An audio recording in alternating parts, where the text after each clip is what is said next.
Okay, so let's move a little bit into prevention. Switching gears from history and case examples, let's talk about prevention and how to stay proactive. Yeah, a lot of companies in manufacturing have struggled with keeping their IT and security budgets up at a equal percentage to many other industries. And part of the reason for this is they have these manufacturing centers that are run on antiquated, not really sophisticated new equipment, right? They're manufacturing, they've maybe been there for 5 years, 10 years, 15 years, in some cases, even older. And it's really difficult for them to keep pace, to keep everything up to date.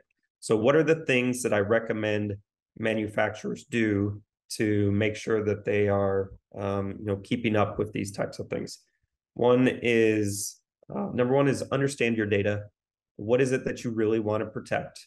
And if you don't know what's important to you to protect, you're going to try and protect everything equally, which is a recipe for disaster. That's just not going to work. So you have to prioritize both the data, the systems, what operating systems do you really need to keep up and running or have restored very quickly? And then third, the users that you want to protect. You have to understand those three elements before you layer on defenses. Then what you need to do is when you understand these systems and where the data resides and the ones you keep up and running is make sure they're patched as much as possible. Some of these old operational technologies you can't, but you need to patch everything that kind of touches it and surrounding it so that you're building layers of defense around these items. And then the third piece is you need to have somebody that's watching your back 24/7. Much like you have a home security system, you need to have same thing for your network. You need to have the technologies and the team that's monitoring you 24/7, 365. This concept is called security operations, and you need to have a security operations center that's doing this.